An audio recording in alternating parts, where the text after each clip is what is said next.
In this next section, we will be introducing concepts of employment and unemployment. We normally begin with a statement about the population 16 years of age and older who are not in institutions. We consider this population, 16 years of age and over, as our potential labor force. Why do we choose 16? Well, that's because most of you must stay in school until the age of 16. We have no upper bound because, as you know, people can continue to work well into the 60s, the 70s, even their 80 years of age.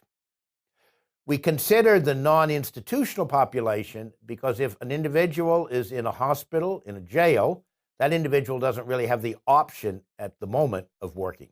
So we begin with a population of 1,000 people, 16 years of age and over.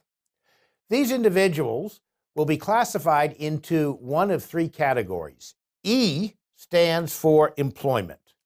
These are individuals who are working. Now note, they may only work as little as an hour or two a week, but as long as an individual has worked any for remuneration, that individual is considered employed. Let's say we have 570 people who are employed.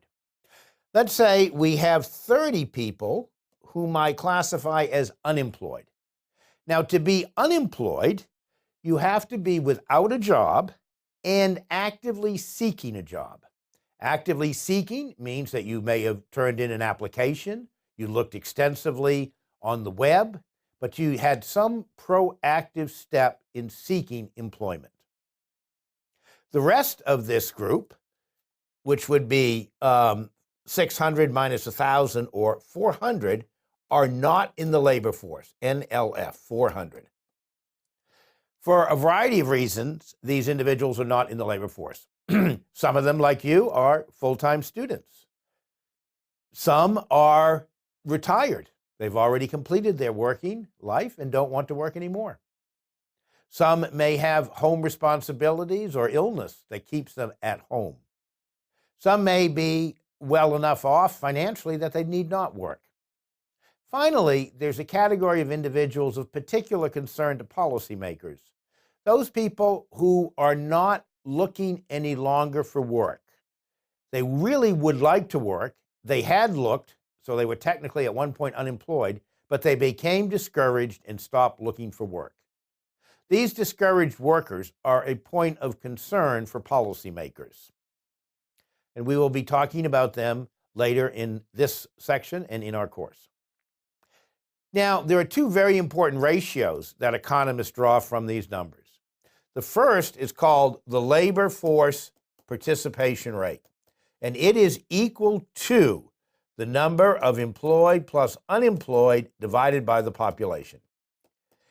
In this example, we would have 570 plus 30, or 600, divided by the population of 1,000.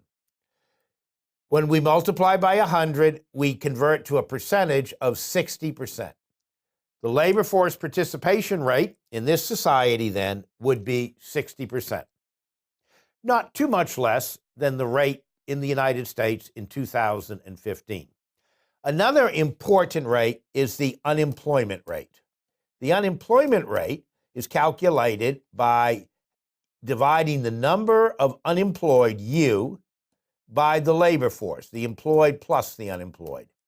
In this example, I would have 30 unemployed divided by 570 employed plus 30 unemployed, or 600, and I would have an unemployment rate here of 5%, which is not unlike that which is in the United States today in 2015. These two ratios are very important in labor economics and in macroeconomics. I'd like to talk a little more about unemployment. The unemployment rate omits and misses some individuals who are not having satisfactory labor market experiences. First, it does not capture the extent of underemployment. What does underemployment mean? Well, there are two types of underemployment. One is by time. An individual who might be working part-time, 20 hours a week, who would prefer to work full-time or 40 hours per week. That individual is counted as fully employed as anyone else. The other type of underemployment is when an individual who has high skill is working in a job that does not require that type of skill.